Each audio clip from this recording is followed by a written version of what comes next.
Amado Senhor, nosso Deus, nesta manhã tão especial ao teu lado, eu quero lhe pedir que o Senhor aceite a nossa adoração, que hoje possamos estar ainda mais próximos do Senhor. Em nome de Jesus eu lhe peço. Amém, Senhor. De joelhos, vamos fazer uma oração. Querido bom Deus, obrigado, Senhor, por esse momento de louvar o seu santo nome. Abençoa, Senhor, a cada membro dessa igreja e das igrejas ao nosso redor. Que o Senhor possa abençoar a cada irmão que aqui não está, os irmãos que estão enfermos, que a sua mão possa estar presente no lar de cada um deles. Abençoe também, Senhor, as nossas crianças, os nossos adolescentes, os nossos jovens. Que essa luta que temos pela frente seja para a honra e glória do seu santo nome. É o que te pedimos em nome de Jesus. Amém. Quero convidar a igreja a abrir sua Bíblia no livro de Hebreus, capítulo 11, no versículo 31. Hebreus, capítulo 11, versículo 31.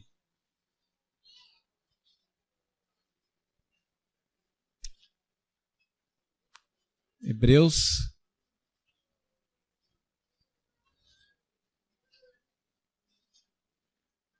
capítulo 11, versículo 31. Já encontraram? A Bíblia diz o seguinte: pela fé, Raabe, a meretriz, não foi destruída como os desobedientes, porque acolheu com paz aos espias. Esse texto fala aqui de uma mulher de muita fé, Raabe, a qual ela teve muita coragem. Nós vamos conversar sobre ela daqui a pouco, mas antes eu quero chamar aqui a Cristiane e o Nilson. Por favor, Nilson, vem aqui à frente.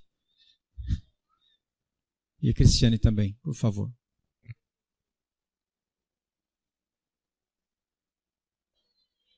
Vou subir aqui. Alguns não sabem, mas sobe, Nilson. O Nilson não é batizado ainda. Ele praticamente nasceu adventista, né? Mas nunca foi batizado. E hoje é o dia do batismo dele e da Cristiane também. Eu quero fazer as perguntas básicas para vocês, que vocês já sabem que a gente fez no dia de fazer a ficha. Vocês creem em Deus Pai, Deus Filho, Deus Espírito Santo, sendo um só Deus? Creem nisso? Creem que Jesus Cristo logo voltará e é desejo de vocês estarem prontos para esse dia da volta dele? Sim? Creem? Creem que nós devemos cuidar do nosso corpo como sendo o santuário do Espírito Santo, cuidando da alimentação e de tudo demais para cuidarmos dele? Sim. É desejo de vocês guardarem todos os mandamentos de Deus, inclusive o quarto que fala sobre a guarda do sábado? Sim. É desejo de vocês serem fiéis nos dízimos, as ofertas, conforme a orientação bíblica? Sim. É desejo de vocês serem batizados por imersão no dia de hoje? Sim. É desejo de vocês serem membros da Igreja Adventista, sétimo dia?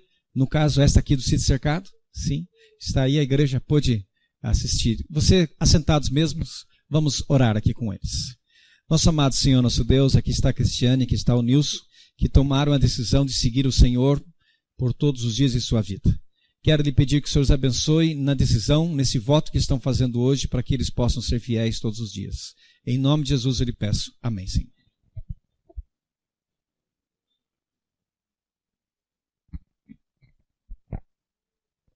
Agora eu quero convidar a igreja a abrir mais uma passagem bíblica no livro de Josué, capítulo 2. Josué, capítulo 2, a partir do verso 2, vamos ler vários versículos para a gente acompanhar a instrução da Bíblia. Josué, capítulo 2, versículo 2.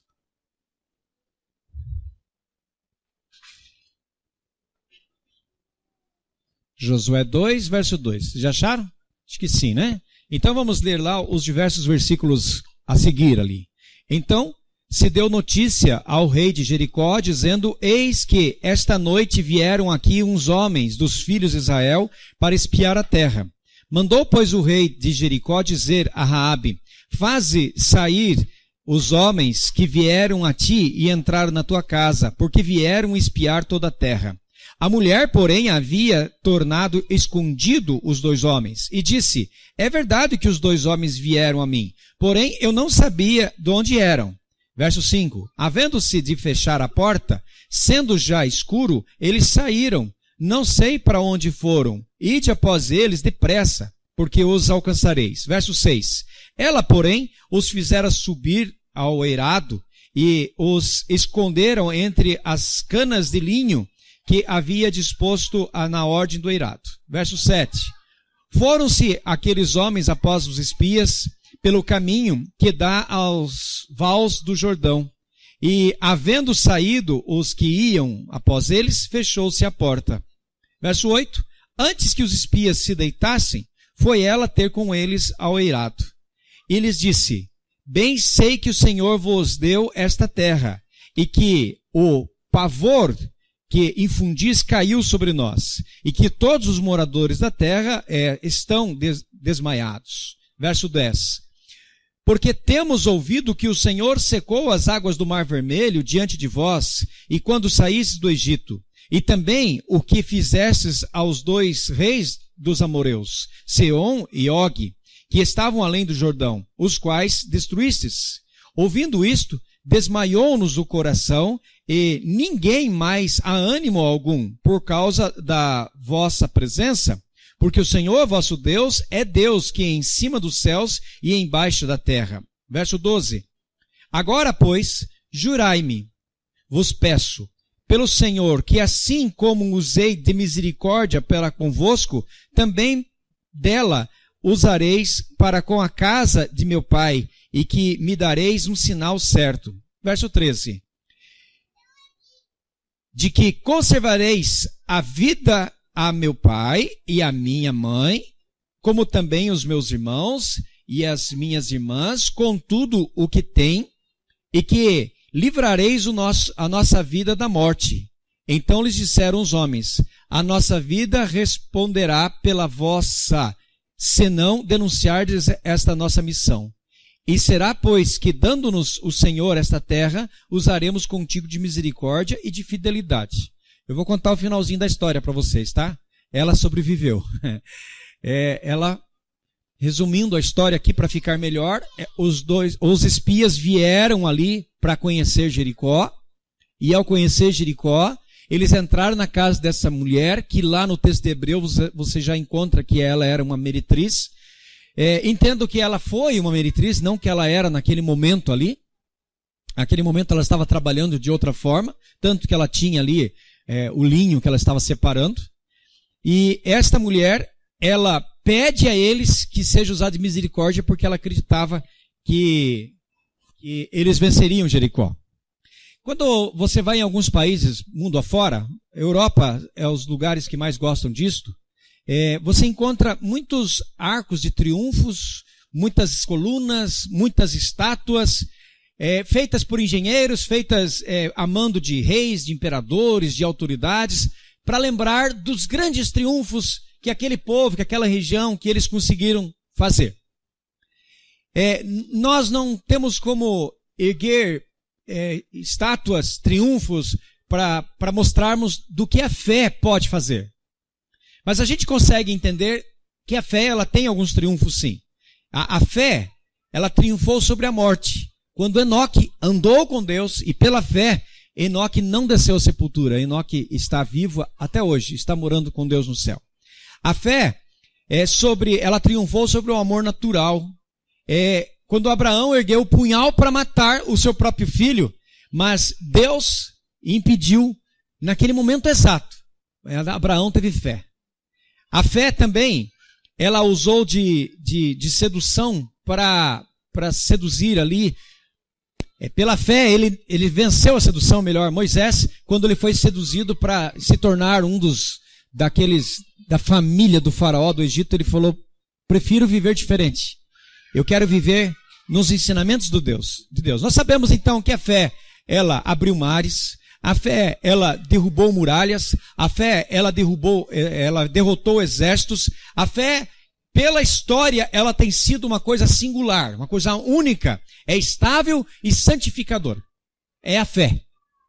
E quando nós lemos aqui, esta mulher sozinha, solitária, enquanto todos estavam tentando buscar um outro jeito, uma outra confiança, ela estava vivendo ali a crença de que Deus ajudaria ela a ser vitoriosa pela fé dela. porque ela não estava vendo nada. Ela só estava acreditando. Então, a multidão que ali estava na cidade de Jericó, atrás das muralhas, eles estavam confiando que a muralha livrariam todos eles dos ataques que Israel traria ali. Mas ela já pensou diferente. Ela começou a acreditar diferente. Ela começou a acreditar que Deus era superior àquelas muralhas e a qualquer exército. E ela pensou, eu quero estar com o vencedor. Para estar com o vencedor, quero estar com Deus. Eu quero viver com Deus. E ela permanece só na fé, sozinha. Mas aquelas pessoas que ali estavam com ela, estavam orientando ela a dizer que ela não seguisse aquele caminho. Aqueles que falavam com ela, a gente sabe que alguns falavam com ela, porque ela tinha a família dela, ela tinha alguns vizinhos e algumas pessoas ela contou. E com certeza disseram para ela, não, Israel não vai entrar aqui. Mas ela manteve-se fé, muita fé. Conta-se que em determinado momento aí da história nossa, do cristianismo, umas pessoas estavam pedindo para orar para que chovesse, porque estava havendo seca. E pediram para um irmão mais destacado, assim, falou, irmão, ora para a gente, para que chova, porque vindo a chuva vai acabar a seca. E o irmão olhou para o céu e disse, se vocês querem que eu ore, eu vou orar.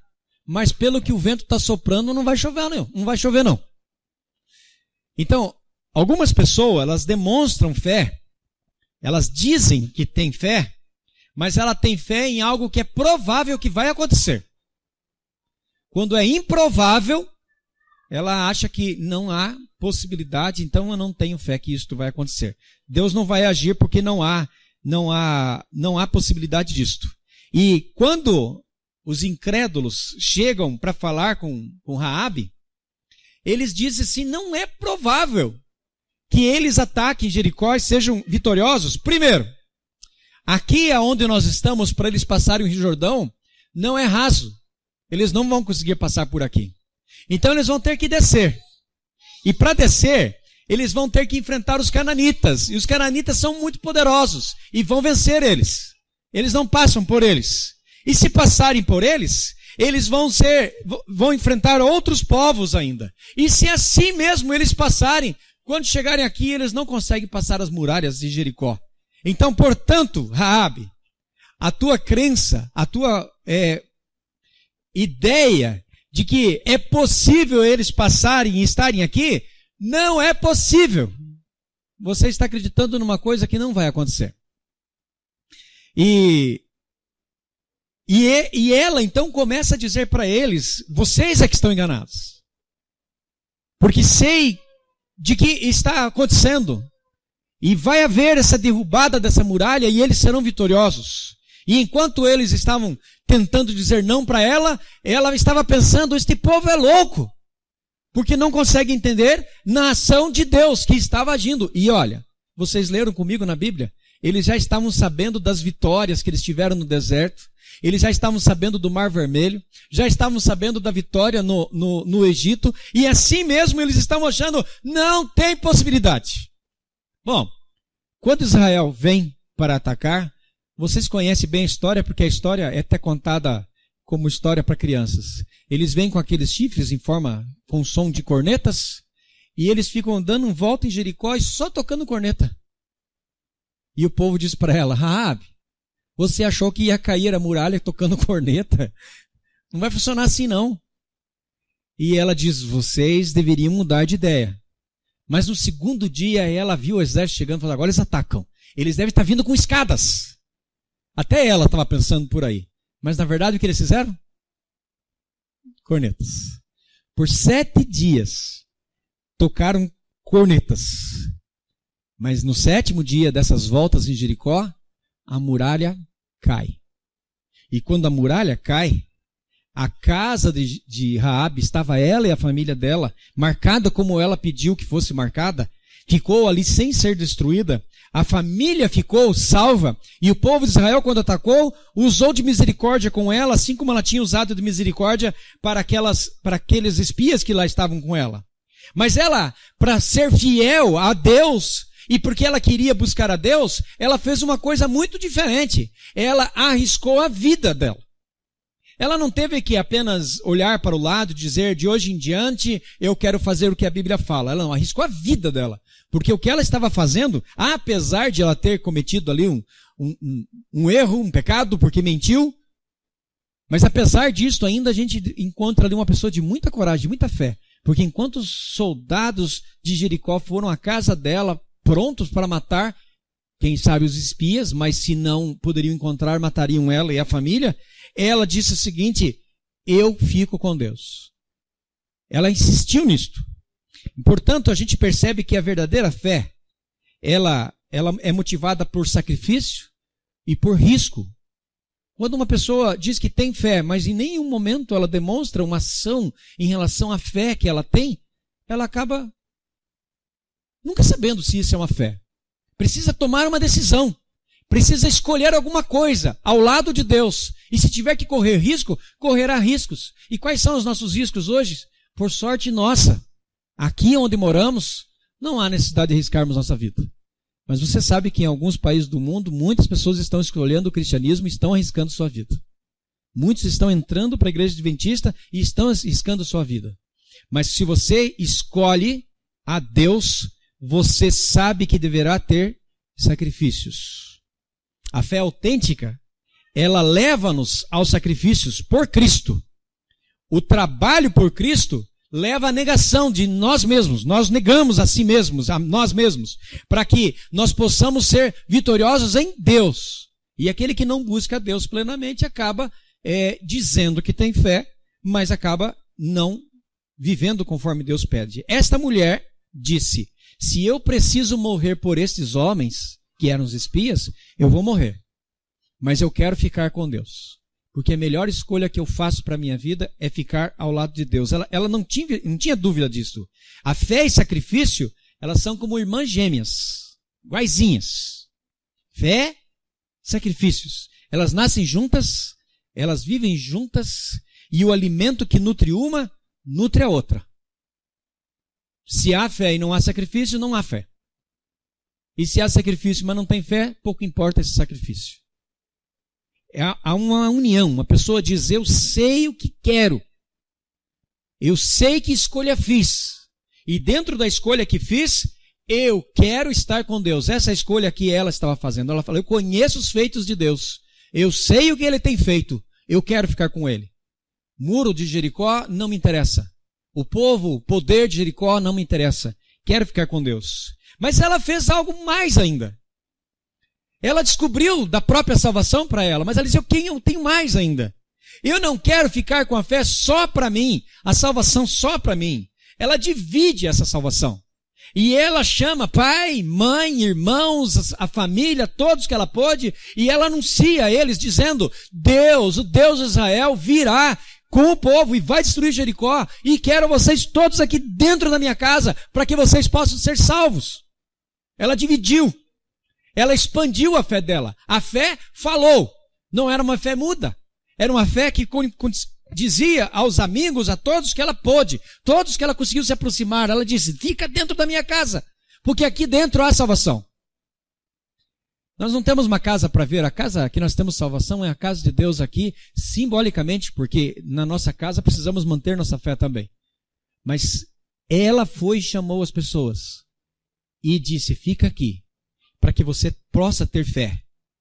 Sabe, algumas religiões, elas acusam a igreja adventista de ser prosélita, né? Ou seja, usa o proselitismo. O que é isso? É você ir na outra igreja e ensinar para aquela outra pessoa o que a gente tem ensinado. Eu vou dizer para vocês o seguinte, o que nos acusam é a pura verdade. Porque se é adventista, é prosélito. Ou seja, ele vai ensinar a outra pessoa. Se você crê que este é o caminho da salvação, se você crê que esta é a verdade, você vai ensinar outra pessoa sobre esta verdade. Você vai dizer a outra pessoa o que é que você crê e no que você tem estudado na Bíblia Sagrada, para que a salvação que está para você esteja para outra pessoa também. Se você aprendeu, divide o que aprendeu. Se você tem fé, você fala da tua fé, você ensina a tua fé. E se parece impossível para alguma pessoa que algo vai acontecer, como por exemplo Jesus voltar, você insiste com a pessoa e dizer, vai voltar. Você divide a sua tua fé. Você está trabalhando para outra pessoa. Então, irmão, se você tem um amigo que ainda não aprendeu da tua fé, que nós aprendemos, você ora por esse amigo e fala para ele: mãe, se você tem um filho, uma filha que aqui está, você está aqui não está, se essa não buscou ainda a fé, ora por esta pessoa, para o teu filho e para a tua filha, trabalha com esta pessoa. Se nós temos aqui irmãos de sangue que ainda não buscaram a verdadeira fé, você vai e ora por esta pessoa, você vai e fala por esta pessoa, você divide. Você passa aquilo que você aprendeu. Não fica usando, descobrindo somente para você. Você clama a Deus, dizendo: Senhor, eu quero ser salvo, mas não quero ser salvo sozinho. Quero ser salvo com mais aquele outro, e vai citando a Deus. E alguns desses são estranhos. Nós nem sabemos quem são. Sabe, Raabe, ela buscou a Deus de forma forte, até porque ela vinha do passado de uma vida não muito correta. Ela vinha ali da prostituição, coitada. Mas ela escolhe algo. E o que ela escolheu? Escolheu Deus. Ela continuou vivendo uma vida errada depois de salva ali, do ataque de Israel a Jericó? Não. Nem de perto chegou nisso. Ela aprendeu, eu descobri o que é Deus, eu quero viver com Deus. E sabe, o Salmão, que é o príncipe do Judá, ele casou-se com Raabe. Ele se tornou da linhagem, e ela se torna agora ali da linhagem que viria a nascer Jesus Cristo. Ou seja, é a mãe da mãe da mãe da mãe da mãe. Raabe é uma dessa. Você pega a genealogia de Jesus, está ali a Raabe, com todos os seus pecados, com todas as suas dificuldades. Ela vinha lá e com esta fé que salva e santifica. Ela buscou a Deus e disse: eu quero viver como Deus ensina. E junto com ela dizia o resto da família dela: nós vamos viver esta fé, porque aquilo que a gente aprendeu lá não está correto. Sabe, nós estivemos aqui no início da Igreja Adventista na América do Sul. Pastor Frank Westphal, ele estava indo para a Argentina. São dois pastores Westphal, então não confunda. Teve um que veio aqui para o Brasil, inclusive veio aqui para Curitiba, e outro foi para a Argentina. Os dois se encontravam o tempo todo, não é? Mas nesse momento eu estou contando para vocês aqui a história do pastor Frank Westphal, que ele estava indo para a Argentina. Ele chega lá, não havia Igreja Adventista ainda. Ele chega lá e a primeira coisa que acontece com ele é ela estar tremendo completamente de frio, porque estava muito frio e ele chegando de viagem e não tinha aonde ficar. Ele se dirige ali para a cidade, para a região de Crespo, que era russo-germânico, russos e alemães, para pregar a palavra, porque ele havia ouvido falar que ali havia pessoas que estavam interessados. Como ele ouviu falar? Os comportores foram à frente, venderam os livros, pregaram a palavra, anotaram os nomes dos interessados, mandaram uma carta, a carta chega até o pastor Franklin vai lá para conversar com eles. E ele vai até a casa. O povo ali da Argentina, muito hospitaleiro, porém muito pobre. E receberam ele e disse das pessoas: o senhor vai ficar posando na minha casa. Uma casa de pau a pique, uma casa simples, muito simples. Mas o senhor vai ficar conosco, não vai passar frio não. Vou dar para o senhor um colchão, deu um cobertor, e ele deitou-se ali no chão. Só que tinha um detalhe: como o frio é muito grande, lá fora os animais morreriam. Então, junto com ele ali, tinham galinhas, tinham patos e tinham outros animais junto. Ele tinha que dormir com esses bichinhos. Me lembrou uma música dos anos 80, aquela que dizia: pulga e percevejo fizeram. Porque pulgas e piolhos atacaram aquele homem. Ele estava orando à noite ali para deitar, e antes de terminar a oração, as pulgas e os piolhos atacaram ele. E ele estava agora com frio, apesar da coberta, estava todo coçando por causa de pulgas e piolhos. Ele tentou dormir, mas não conseguiu. Ele não conseguiu. Então ele pensou: eu vou dar uma volta. Assim passa, né? Vou caminhar. E quando ele foi caminhar, olha, parece comédia, mas os cachorros atacaram ele. Ele falou: mas dá pra ficar aqui fora não. Então ele voltou para dentro da casa. E ali em casa ele ficou em pé na cozinha. Não deitou, porque se deitar as pulgas e os piolhos pegavam ele. Olha, naturalmente, eu esqueci de contar para vocês, e com esse frio todo ele ainda ficou gripado ainda. Estava enfermo, estava com um problema sério de respiração. Então, pulgas, piolhos, enfermos, com frio, desconfortável, natural era ir embora. Esse era o natural. Agradecer as pessoas, obrigado pela tua ajuda, vou conversar com eles, vocês e vou embora. Mas ele não foi embora. Ele ficou ali 20 noites pregando aquelas pessoas que ali estavam morando. E nas 20 noites finais, você lembra que eles já conheciam boa parte da verdade, ele só estava confirmando com eles, 36 pessoas foram batizadas. Mas ele não desistiu, continuou lá entre as pulgas e os piolhos, que aonde deram para ele ficar, e ele continuou mais uma semana ainda, mais uma semana, e nessa semana mais 9 pessoas foram batizadas. E ele orava, pastor Versifal, para que Deus ajudasse, para que mais pessoas conhecessem a verdade. E ele queria trazer luz ao povo e não se importava com a dificuldade que ele estava passando. Tinha fé que o que ele estava ensinando era a verdade. Ele cria nesta verdade. Ele estava ensinando a verdade. Ele dizia às pessoas que ele queria servir a Deus. O que nós queremos para nós? Quais são as escolhas que nós fazemos para nós? Eu digo aqui para 2 grupos de pessoas. Nós temos aqueles que já são membros batizados da igreja e aqueles que ainda não são membros batizados. Para os que não são mesmo membros batizados, o que falta para você? Para você conhecer a Jesus Cristo de uma forma completa, dizendo, eu quero. E para aqueles que já são, o que falta para você para pegar a sua fé e fazê-la falar? E dizer a outras pessoas que Cristo Jesus é o nosso grande mestre.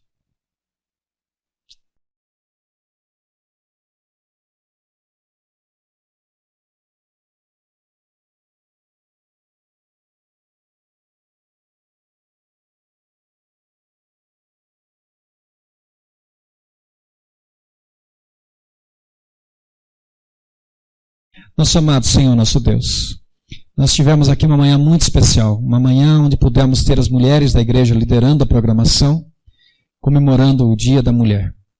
Quero pedir que o Senhor venha abençoar a cada uma das mulheres. Quero pedir que as mulheres possam ter uma fé especial, assim como Raabe teve. Também a cada um dos homens que aqui está. Mas aqui à frente temos um grupo ainda especial também, Senhor. São de pessoas que querem entregar sua vida ao Senhor. E não temos data para isto. As datas estão em tuas mãos, Senhor. Mas eu quero lhe pedir que vá na casa, na vida de cada uma dessas pessoas e aquilo que for necessário que aconteça para serem batizados um dia, que isso venha acontecer com o poder que vem do Senhor. Eu sei que há outras pessoas que estão assentadas que gostariam de estar aqui. Eu lhe peço, Senhor, derrame essa bênção para essas pessoas também. Eu peço isto em nome de Jesus. Amém, Senhor.